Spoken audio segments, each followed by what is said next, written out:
and fly away with me. Come and fly away with me. Hi, I'm Laura, And I'm Jessica, and welcome to Nomads. a podcast about international teaching, travel, and life. We met in our undergrad music program in Minnesota, and we are now both international music teachers. Currently, I'm teaching for a school in Panama City, Panama. And I'm teaching for a school in Shenzhen, China. However, because of the wonderful events happening in our world, we are both remote teaching from Minnesota. And if you haven't yet, don't forget to check out our Instagram and follow us at Nomads Podcast. And if you are listening on YouTube, we would appreciate if you would subscribe and turn on your notifications so you don't miss any time that we upload. Last week we talked with Beverly about packing, moving, and adjusting to life abroad. And this week we are answering some questions from new and soon-to-be music teachers about teaching music.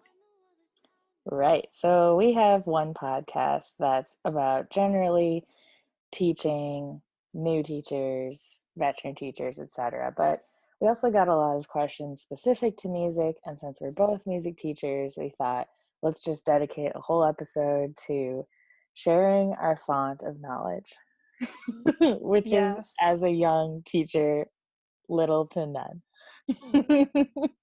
But we still have some experience for sure, and it's fresh in our minds, some of the things that they're asking. So. And you learn a lot in the first couple of years. Like, you probably will never learn more than your first year because you just keep screwing up and figuring it out. I wouldn't necessarily say screwing up, but running into situations that you don't have experience and having to figure it out on your own. And what better way to learn how to do it than by doing it? That's true. Yeah. Yep. So let's just dig in. We dive in? Do it. We would like to submit a formal thank you to MJ, Gabe, and Anna for submitting most of these questions. We hope that we help you in some capacity. Thank you. You're the realist. Yeah. Okay, I'm going to read the first one. So, and we'll probably answer both of these to our knowledge of stateside and abroad jobs, since that's what we know and we don't know what they are looking for. So, what can a starting salary in the US and or abroad get you? And what is your ability to start a family financially? I feel like we talked about this in the podcast, or maybe you and I have just talked about this in our lives. Perhaps. But generally speaking, for about the same amount of experience, you can expect to make slightly less dollars teaching abroad than teaching in the States. However, you usually get other stipends like overseas allowance or moving expenses, or the big one that you normally get is housing. So if you add together what you would get as a stipend for housing with your salary, I would say they're relatively comparable. In most places. Of course, certain countries will pay more or less depending on where it is. Yeah. My first job, if you this was in the States, it was in Arizona. If you factored out taxes and, so add the stipends, add any extra stuff that I did, but subtract what you'd probably get for taxes, it was pretty close to the same dollar amount as my first year teaching abroad. But the main difference is the cost of living in those countries is vastly different. So while it doesn't sound like a lot, and some people have even told me, wow, like your salary is not very good at all. Why are you even there? Like, you should move back to the States. I'm like, but you don't even understand like what that money can get you in other places. Right. And when you're not spending a fourth, half, whatever, a third of your income on housing, like, honestly, like, 90% of what I made went into traveling or doing what I want or saving, because you don't have all of the bills. You don't have taxes. You don't have rent. Your utility bills are usually very low or covered up to a certain amount by your school. Yeah. You know, insurance, all of that is also usually part of your contract. So, I mean, yeah, I think it's comparable, like I said. I'm still, as far as the family aspect, I think it would be really hard to have a dependent on a single teacher salary. Like if I, for some Right. reason, adopted a kid or had a kid on my current salary, it would, number one, drastically change my quality of life, like what I was able to purchase. And number two, I don't think it would be the best choice for that child. Yeah, I agree. I think, I mean, stateside or overseas, Yeah. I think starting a family on a single person's salary, teaching anywhere in the world would be difficult unless you have already been teaching for a while and saved up some Yeah. money to Yeah. supplement it. But I think starting a family with like another teacher or somebody who has another job, like perhaps at the consulate or in the US, another job, I think that it is just fine. And everyone I have met seems to make it work and not have issues when they're a couple. Yeah. And the good news is that some teaching companies actually prefer to hire families or at least teaching couples. So if you were, if you had a teaching partner, then it could be easier to get hired, and they could have extra, like extra benefits. Like your kids can go to the school that you teach at for free, etc. Yeah. I was just going to say that normally the school will, like, usually minimum allow like one child per adult to go for free, minimum. So like if you have 3 kids and there's 2 of you, at least 2 of them are going for free. But usually if you're both teachers, I would think most schools will let all of your kids go for free, and they're getting an international education, which is going to end up ultimately being hundreds of thousands of dollars that you don't spend. And the experience too, like they're not going to get that experience living in the States of like being with kids from all over the world and that whole thing. So I feel like we have answered that sufficiently. Hopefully, yes. as best as we as young teachers who don't have families can. Yeah. Okay. The next one. How do you find mentors, and who do you usually ask for help? So we answer this a little bit in our podcast with Sherry, or rather, Sherry answers it. We touch on it in the podcast with Jody, but I still wanted to include it, and like we could speak personally to like who our mentors are and etc. So I think I have several mentors for different aspects. Like I have some people that I just go to with like general life problems. And then like at my last school, there were a couple of teachers who weren't arts teachers at all. They were just like generally good teachers and like relatively close to my age, or maybe even not. And I just like asked them for help. And I don't think you need to look for one all-knowing mentor that's going to help you with every single thing. It's probably better to have several anyway. I was going to say, I almost think that mentors / people you ask for help, it's easier almost overseas, I think. Because you are all already like inherently like friends and hanging out and coworkers, so you feel comfortable asking these people for help. In my experience, my very short stint of teaching in Minnesota, I was assigned a mentor that was really helpful, and I asked questions too, but also I was teaching at a school where I knew the other music teachers prior to working there, so I definitely like asked them for help with music specific things for sure. Yeah. I mean, honestly, like I've been comfortable asking most people for help when I've taught abroad, and like Laura said, different people I ask for different things. Yeah. You know, if it's related to music, I will ask like the more experienced music teacher at my school. But if it's just about like teaching or classroom management, maybe I'll ask the homeroom teachers or whatever it is. Yeah. When I was teaching in Arizona, I'm thinking back to like when I needed help on stuff, and I would usually either ask people from like the college or people that I knew from Minnesota.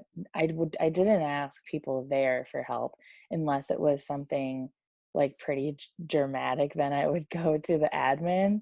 But like for Yeah. just general stuff, I would just talk it through with my roommate, who is another new teacher. And even though they didn't necessarily know more than me, we were just like, oh yeah, this kid. And even having the same kid, you might be able to talk about like, what have you succeeded in, like different strategies with that kid. Yeah, exactly. I think this is something we talk about in next week's episode because we already recorded it. But with Laura's former admin, Jody, I think one of the things she said that you could ask, like during an interview, is do they have a mentorship program for new teachers? Yeah. And she said that new teachers should have like a mentor like set up for them. And I think it's more important, like I feel like we're getting to this point, it's more important to maybe have a set mentor if your first job is in the States. Yeah, I would agree. I feel like, again, like the culture of international teaching is that you're all already like, there's so much overlap in like your students' parents are your friends and your coworkers, and there's so much overlap that you already have that level of comfort. And I think having an established mentor when you're in the States would be really helpful. And it could be someone assigned by the school, or like Laura said, it could be somebody from college that you know, or it could be your new coworker. But I think it's more important to directly find that person if you're teaching stateside. Yeah. And I think it will happen more naturally overseas. It's less likely that you would be assigned someone stateside anyway. Like I haven't heard of that many positions where they're like, you had one.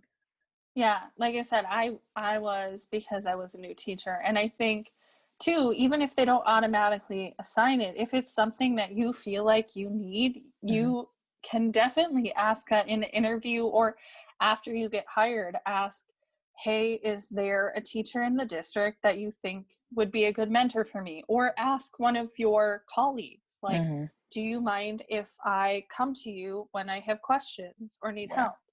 And most of the time, I'm sure people will be willing to help, but it just might take more effort on your part to get to that point. Yeah. So our next question is going to be paraphrased a little bit, but basically just, how does applying for a job work? How do you have a resume? What do you put on your resume? And also there's a slew of other questions included in this, but basically just like the start of trying to find a job, especially as a new teacher, like fresh out of college, and you just like don't really know what to do. Wow.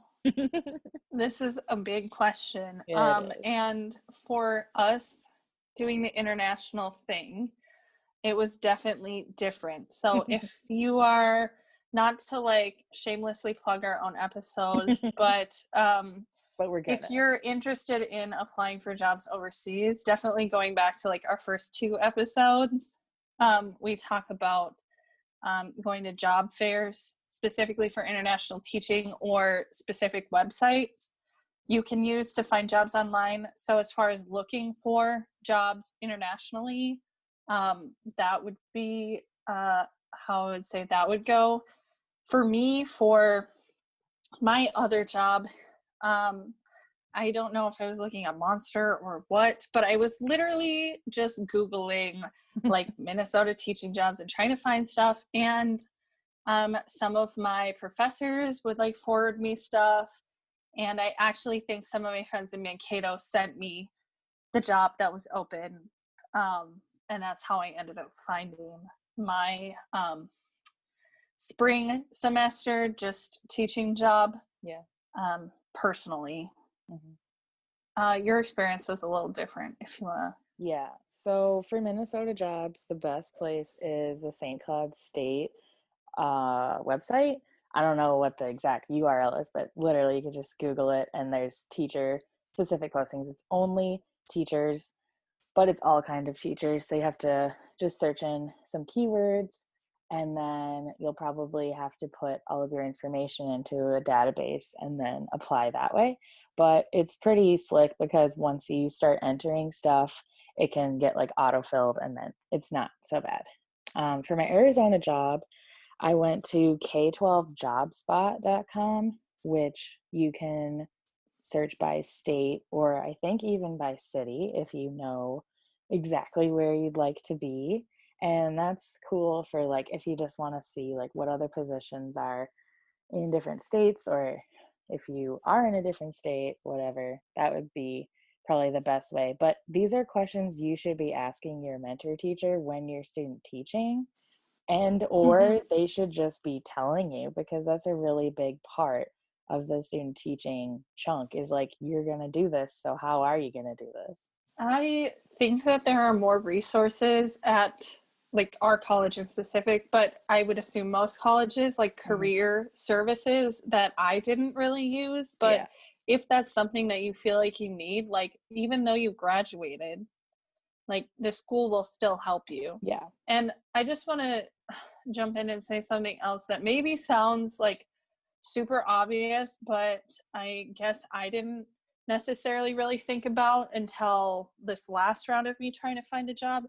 If there's a specific city, district, country, whatever that you are wanting to find a job for, you can also just search schools in the city and go to all of their websites and see their postings directly from their page, or call them and ask if they have positions open too. Like, I think if you're really looking for a specific thing, you can definitely do some legwork on that without the search engines. Yeah. Some people like to even send their resume to schools that are high on their list, even if they don't have vacancies right that year. Like they could get back to you later on. You never know. Right, exactly. Okay, hopefully that answered it. I see something in this question too, like timeline of positions, which I'm taking to be like the hiring process, maybe, perhaps, like how long maybe it takes to hear back and things like that. Right. But again, this And is something you shouldn't be afraid to ask in the interview. yeah. Especially like for me with this international time around, I asked every single school I was serious about, what's your timeline?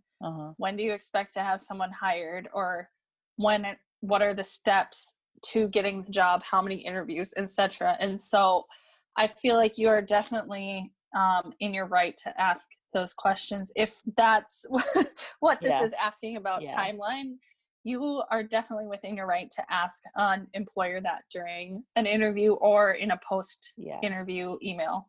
There's another aspect of this question that I just quickly wanted to answer. It says meeting other music teachers you might work with, like asking about when that's going to happen. And that's another thing that I would ask in the interview is like, if it's possible for you to get that person's email or whatever colleagues, you know, you might have, especially if you're serious about the position. It shows that you're already wanting to be a team player.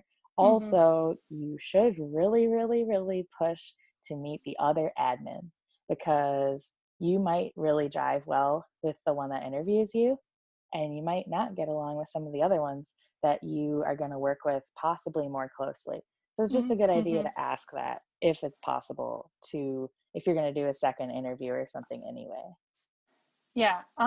For my first job, I was interviewed by the principal and one of the music teachers.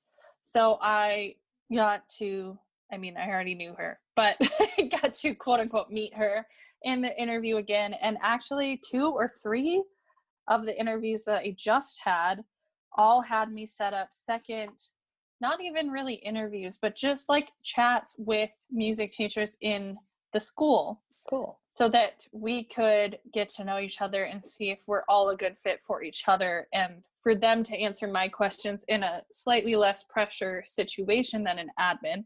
Yeah. So that's also something potentially that you could ask if you get offered a job, or if they're setting up some sort of second thing. You could ask, can I be hooked up with another music teacher in the district to talk to them?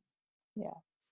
That would be Yeah. a really good sign that the district or position cares about you and like wants to keep you, wants to care Right. about how you're going to transition. Right. Okay.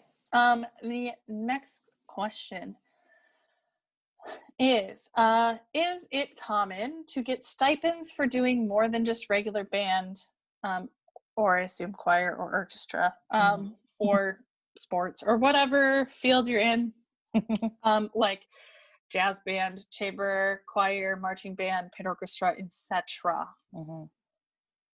So yeah, in a broad world, I assume generally no, because I haven't seen it, I haven't heard of it, and we probably talked about this in another podcast, but I don't want to like we super interrupt you and no, say go ahead. you're wrong, but my school that I'm going to does have stipends for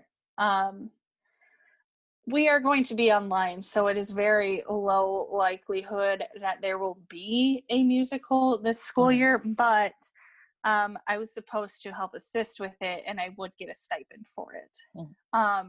But the company that we were just at did not give stipends for anything, sports or other academics or musics after school. Or different It was events. just, yes, it was just assumed that you would do, at least at my school, up to a certain number of hours or a certain number of activities per year you would help with, just as part of your general, I work at the school. Your position, But I think international, it varies a lot more drastically. I think bigger schools, it is more likely that you might get a stipend for something, but it is definitely something that if you're teaching international and you are wanting to do an after school type thing and hoping for a stipend, that you look into and double check. The States is definitely way more common to get stipends for those types of things. Yeah. My advice, I guess, would be don't expect stipends abroad. It's great if you can find it. It's a good sign if you can find it. But stateside, you kind of should expect it because it is so common, and you should ask about it, and you should highly reconsider what that school might be asking you to do if they don't give you stipends for something you know you're going to do anyway that's outside of school hours. I mean, I feel like that answers that. Yeah. But yes, I mean, I did have a stipend for several things that I did in Arizona. They were required of my position, but it was basically like an itemized salary, and they told you why you're getting X, Y, and Z.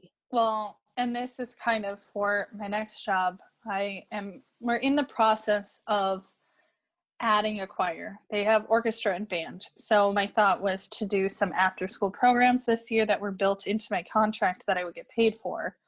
But obviously, again, that's not happening now. So it might be still written in your contract, but you get more money.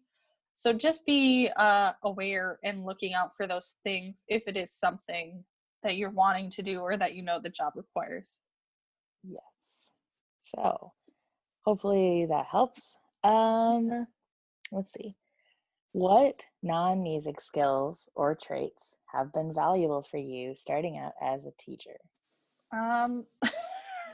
I can start off with this if you want, because it was my question. Okay, go ahead. Okay. I just thought it would be cool to talk about because something recently was like surfacing on Facebook about how customer service skills are a really good thing for anyone to have in life, because you just like understand humanity more and you're a bit more patient and compassionate. Mm. And I think that it sounds stupid because you actually shouldn't treat parents or students like customers like you would if you were a server or something. But some Mhm. of those skills do come through, and it's good if you've had some experience in any like part-time job, high school job, entry-level job, whatever that's unrelated. They're always going to connect in that way. Well, if you're talking about just traits, I guess I can take it this way. But like you said, like patience, patience, like 1,000%, yes. You need to be patient with kids. Um, I don't know how to phrase this. Being like honest with kids and authentic with kids, but you need to really be aware of your emotions so that you don't Mm, overreact or do a reaction that is more like a personal reaction of you feeling like personally attacked by a kid or hmm. things like that. You need to be really aware of your emotions.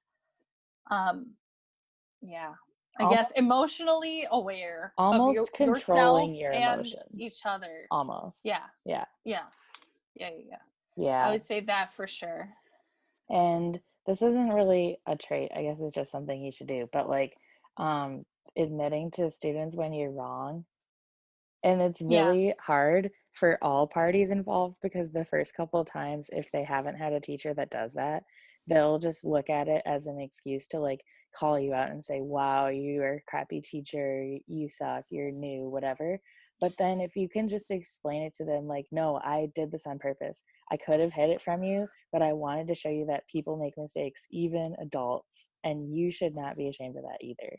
right. I think that kind of ties in with like being honest and being Yeah. authentic. Like you need to just be yourself. Like if you see a teacher that's super peppy all the time and crazy and their walls are all covered in rainbow decorations and you think it's cool but that's not you, Yeah. don't do it. Yeah. Like you need to be yourself, and that includes when you make mistakes and when you mess up, and don't be afraid to, if you lose control of your emotions and maybe yell at a group of children, like, and realize 5 minutes later, oh no, just be honest with them. Be like, I'm sorry, I overreacted.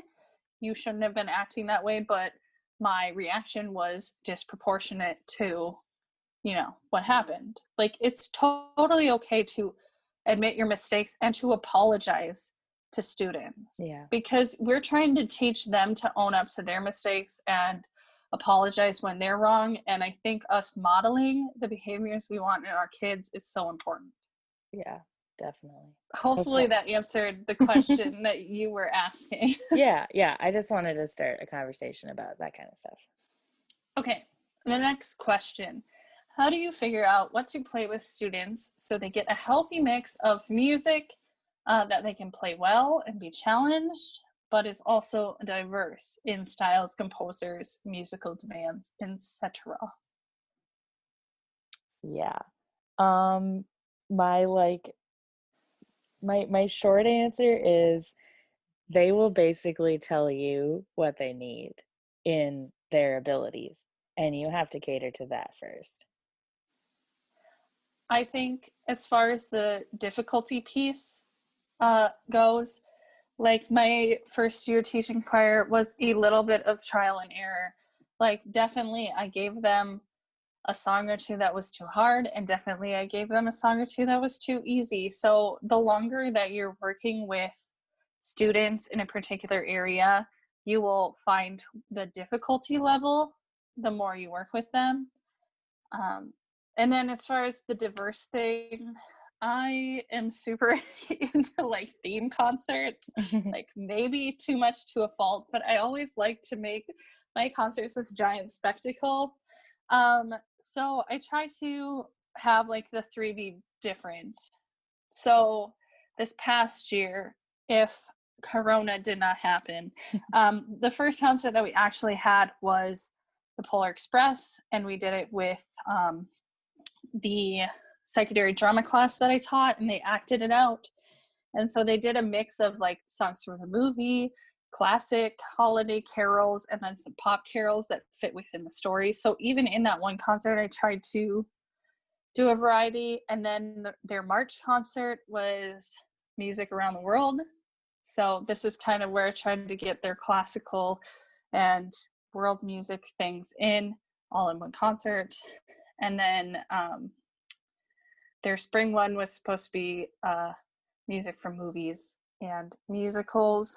So I try to do things that relate to them, and maybe I lean too much on the side of doing things that are of their interest rather than the classical stuff. Of course, I still make them do some of the classics every once in a while, but I think it's important first and foremost for the kids to enjoy music. Yeah. And whatever that means for your students. Yeah. Well, I want to just transition into the next question because I was going to answer this one more, but then I realized it fits better in the next question. So the next question is, all right. how do you mix doing standard rep of old classics with newer rep that is more diverse than, quote, old straight white guys, unquote? Yeah, this kind of goes with the last one for sure. Yeah, but something that we talked about in instrumental musicianship, shout out, was finding good publishers. And if you can just find a couple good publishers and literally just stick with them for like your first couple years, you will already have diverse rep. You will learn what good arrangements look like. A lot of good publishers can find ways to arrange classics so that they're accessible to younger ages or ages that are beginners. And then you can also find new pieces through the good publishers that you already like.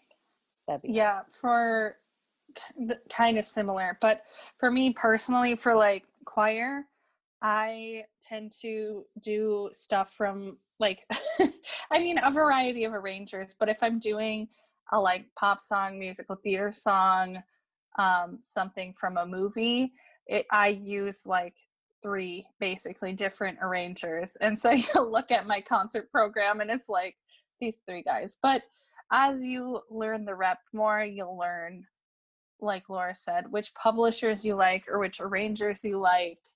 And then you can kind of start there when you're starting to pick songs for the next round of concerts. Yeah.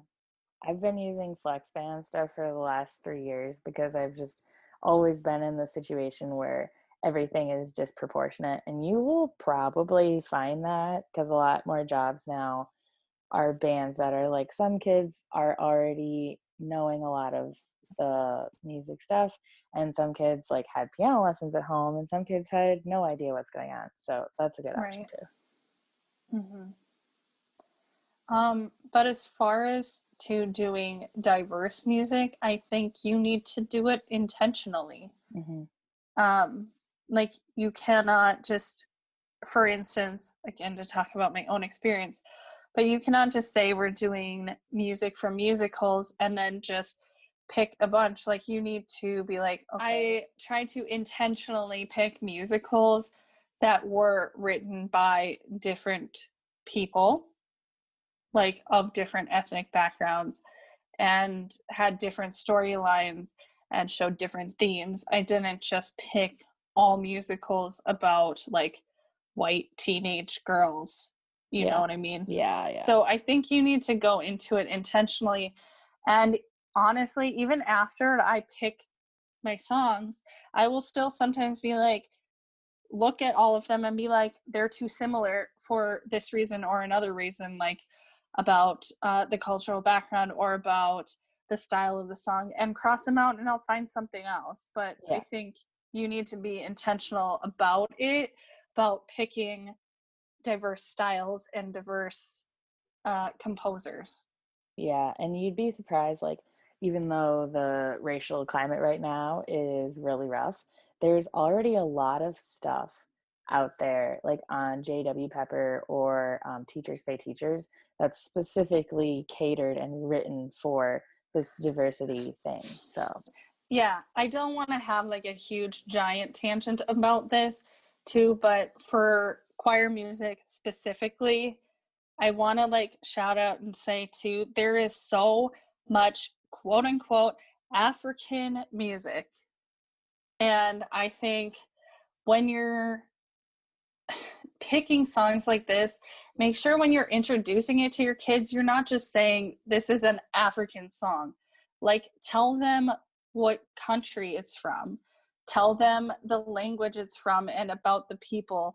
Like, make sure that you're not generalizing diversity into this giant thing, yeah, if that makes sense. or thinking that diversity is just about showing them stuff from different races. Like diversity is a lot of different things. Right. Well, I'm going to ask you this one because I don't have much experience with it yet. What is the process for getting more students onto instruments like double reeds or low reeds, or I assume like French horn, Yeah. etc.? Yeah. Well, yes, I do have a lot of experience on this because I've been starting bands for the last 3 years.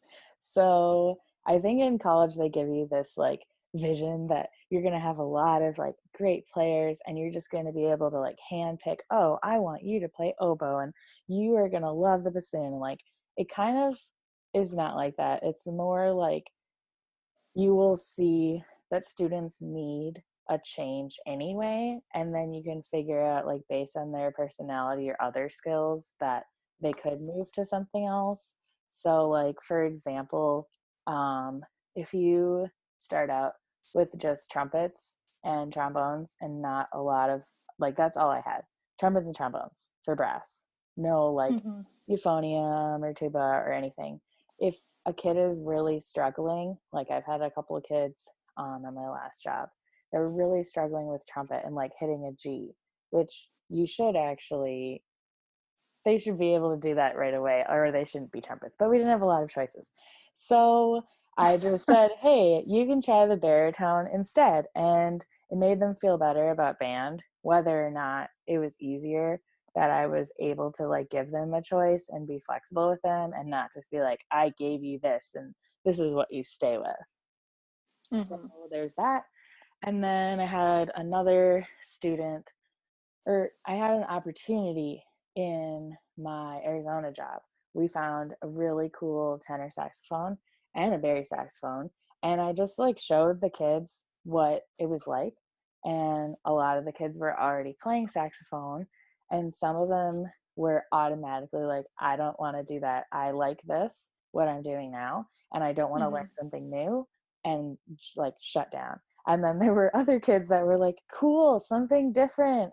I don't actually really love this anyway, so could I do that? And then you can come up with like an audition or something if you want, if you only have a couple. So that's what I would do. Just work with the kids and make it work for you instead of feeling like you have to have a diverse band with like oboe and bassoon and all these other things. Mm-hmm. And a kind of shout out to Sam. I think he was talking about how he had like an abundance of flutes or He something. So did. like see where you have your abundance of Mm-hmm. instruments to pull from to play these more lesser picked instruments, Yeah. I guess. Well, and also some people, like some professors might say, like, for example, bassoon is pretty challenging conceptually. So you might at first want to put your smartest, fastest, most whatever kid that plays clarinet on a bassoon. But sometimes you need to keep those kids where they are because they're helping lead that section. If you take them away, then you're gonna have to put them back anyway, and it's just gonna be a mess. So just be Yeah. really mindful of what you're doing there. Yeah. Finding the balance of the right kids to be in all the sections. This goes for choir too. Yeah. Just because I have a girl who can sing super high Maybe it's better to have her be an alto so you have a leader, or Yes. whatever it is. It's balancing all the sections of your ensemble. Yeah. Okay, I'm gonna skip around a little bit because you asked me one question and I think this will work for you. Maybe. We'll see. So, how do you proceed when students keep throwing off your class? And we have a very specific example here, but it's generally classroom management because there's a meme related to the content and they won't stop bringing it up and you're frustrated. Honestly, I really haven't had this But you've be had an classroom issue. disruptions. Okay, but not about memes. And I Oh, will okay. say, I actually, this past school year, literally had a bulletin board outside my classroom called Do Re Meme.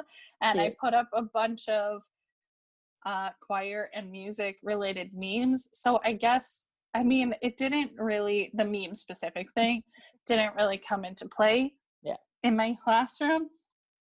But about kids throwing off class, I think you need to come up with your own system. And I am still definitely always and forever working on classroom management.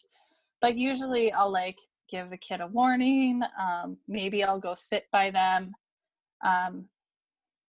Like if it gets really bad, I'll have them go in the corner and like fill out a sheet where they talk about what they did and like why, and then have them return. In super severe situations, I might even give them an alternative assignment to do by themselves. So they're still like doing something. But I guess what I prefer to do is some kids that I've had as disruptions, I will actually give them like a job. Like, you are the PowerPoint clicker. Congratulations. And just like getting them to buy in, even if it's not about the subject, but in some way, so they're contributing, I think helps. Again, like you really need to have your own system and you need to know where you're going to draw the line on certain things. And that's still a journey I'm on myself. Yeah, I'm also still really struggling with this, and maybe it's not like exactly related, but I think something that helps with preventing that kind of stuff is just having your lesson be engaged and like working on transitions. It sounds stupid. Like people used to tell me that in student teaching, like your transitions, blah, blah, blah. I'm like, I'm just literally working on moving my hand in a four pattern and like doing the most basic stuff. I can't think about transitions, but now I am. And like, if you can actually, I don't know, write out like a mini script of like how this lesson is going to go, or even just think through it and think about like, is the smart board turned on? Do I already have all the tabs up that I need? Like any little pauses kids are going to look for as like, I'm going to check my phone or throw something at my friend and all that. So Yeah. And I would say, personally, I try to think of myself more as a facilitator of learning yeah. than a keeper of all of the knowledge that I'm expelling to the students. So like as quick as I can get the kids to physically doing something themselves, whether that's Yeah. singing a song or working on a project or playing an instrument, the quicker you can get them from the instructions to doing the activity, the better, because the disruptions are far less when they're actively participating in something else. Yeah. The best thing to do would actually be to have a routine that the students can start themselves. So even if you're caught up talking to a teacher or prepping the lesson, they come in and start doing something and they know what to do, and you can deal with that later. Something else, maybe sort of unrelated, but I always had like 2 or 3 like activities or games that if I was done with my lesson, like that are already ready and are like no prep, or I have the materials prepped somewhere. So having some sort of like extra activity too. And again, this cuts down on that downtime. So if you, uh, I don't know, are done with your lesson, you do this. Or even like I was talking about having my kids go aside and fill out forms. So I have those forms all sitting in this area, or I have the extra assignments or whatever it is. So having all of those things ready if you need them. The next question we've talked about before a little bit, but we're going to give our spin on it. How often do you have to show your admin that students are meeting the different standards of your class, and how well documented does this need to be? Right. So, probably, I mean, you should always be mindful of it, but if you're asking when are people going to come through with a checklist and like corroborate, it's going to be during your evaluation time and observations. So make sure that you're always doing it, doing what you need to do, but they're going to ask during those times. And documentation would be just be prepared to show proof that you are doing something related to the curriculum, whatever that may be. Doesn't have to be written down everywhere, you know? Yeah, definitely the amount that you have to document and the way you document, etc., is going to be dependent on the specific school that you're at. But I did also want to add that I think it is important with music in specific to have some sort of physical way, whether it's a recording or a concert reflection or something, some physical document that you can show to prove and to justify the grades that you give kids, especially if they are less than A's. Because you will have a parent at some point come to you and be like, why did my kid not get an A? Because this is music. It's supposed to be easy. So I think having some sort of documentation to back up your grading, because music can be subjective, is extremely important. Mm-hmm. The company that I'm at right now and Jessica was at has specific rubrics that you can and should use, and you can also develop more detailed rubrics off of that. So it'd be great to just have a rubric for everything if you could. Right. Yeah. Even if it's like a real time, you're just judging them based on how they're singing or playing in this moment. But if you have the document breakdown of the rubric with the X's next to each thing, even something like that, but having something to justify it, whether it's required or not, I think is important, especially, like I said, in circumstances that are more subjective, like like a playing test or something. Yeah. So our next question, we asked Sherry, but I thought we could also comment on it. So how do you work with support staff like paras, assistants, someone that you might have in your room that's not you, but is a member of authority? And what can you ask or expect of them? What should you not ask or expect of them? I have had little experience, I guess, with other people in my classroom. My first year when I taught in Mankato, we had behavioral specialists. So some of my students, as you know, were more difficult for me to work with than others. So if situations escalated extremely, I would call them in.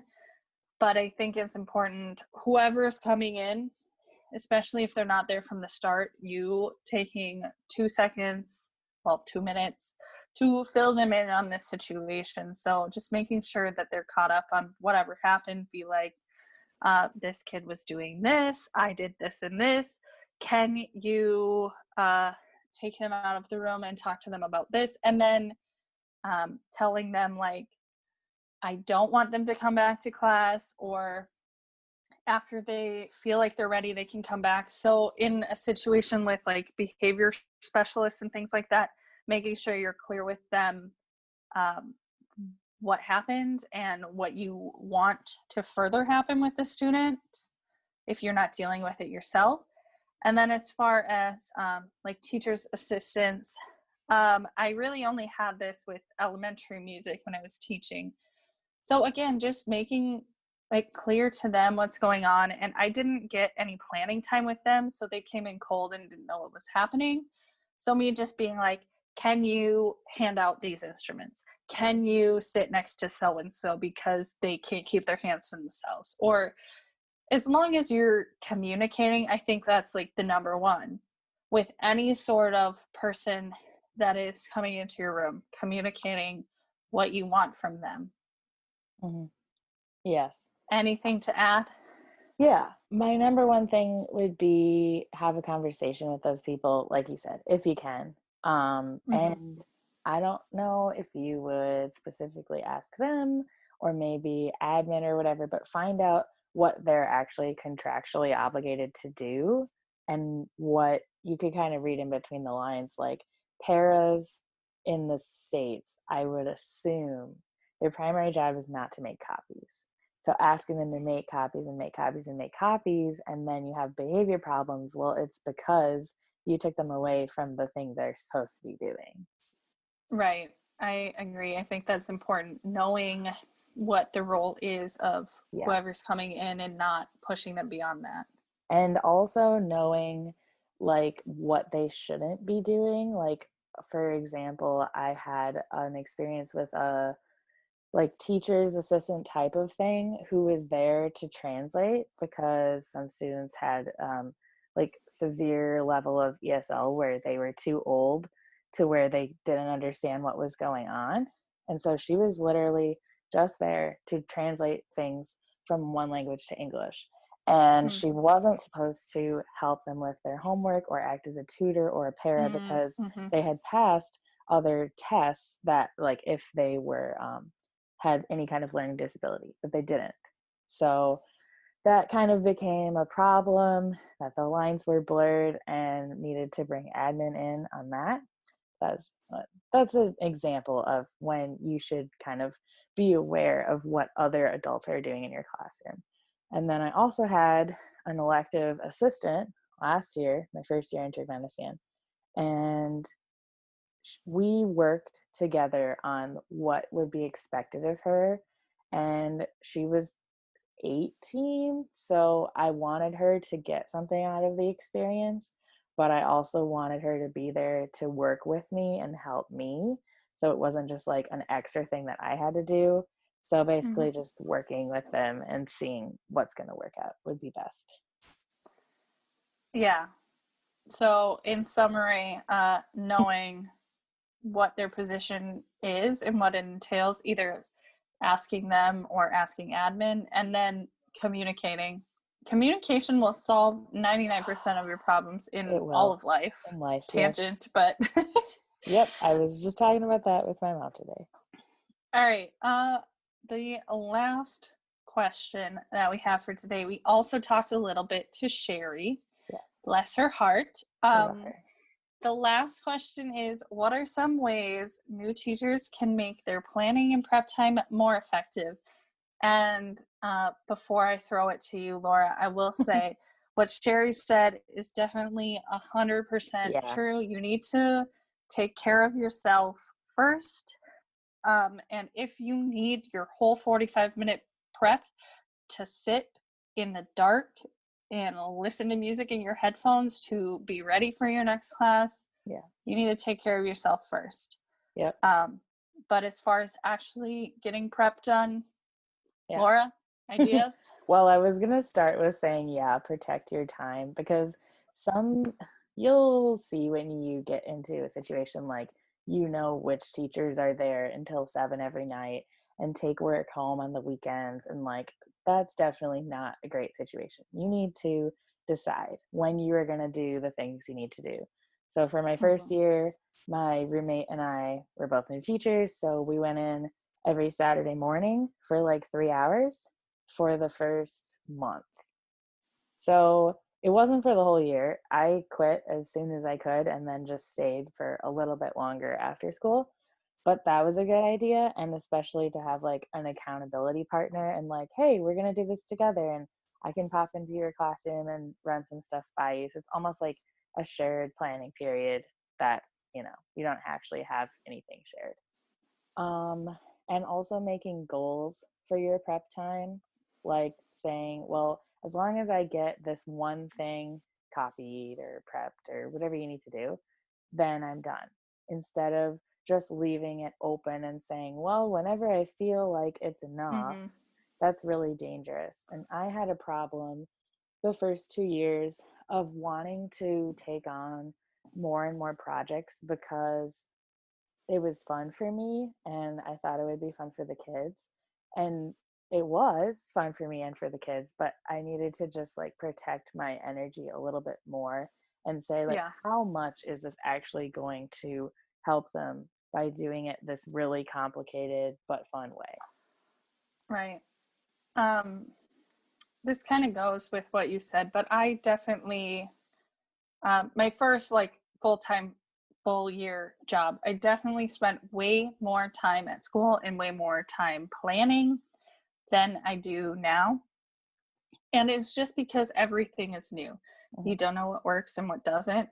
But I think figuring out where and what time to do your actual prep is really a personal thing, because some people can get to school at 7 and work till 4 and go and use their preps to be lesson planning and copying and this and that. But other people need that time during the day to relax and have a moment away, and then they do their prep after school. So it's just kind of finding what works for you, and that you're not getting mentally and emotionally worn out by doing it. And also kind of what Laura said, having a plan I think is important. I don't necessarily break down all my preps, but I usually do like tasks per day and like per week. So I'll be like, I need to get this done by the time I leave school on Friday, or I need to get this done by the end of the day on Tuesday. So I'll have things like that. And so whether I do it in my prep or I stay an extra hour, I have like deadlines for different mundane tasks like copying and lesson planning. Yeah. Well, we're running out of time on this episode, but actually we got most questions in. If you have more questions about music teaching or really anything else, you can send them in for our future guests or us to answer in some upcoming episodes. Yes, I really hope that our answers were sufficient and helpful. Next week, we have another super special guest, Laura's former administrator from Turkmenistan, Jody, is going to be on to talk to us about her experience working as an admin overseas.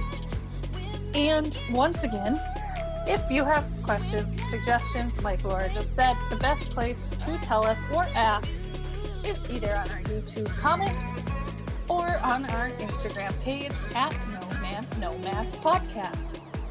Thanks for listening from wherever in the world you are. And we'll catch you next time. Bye. Bye.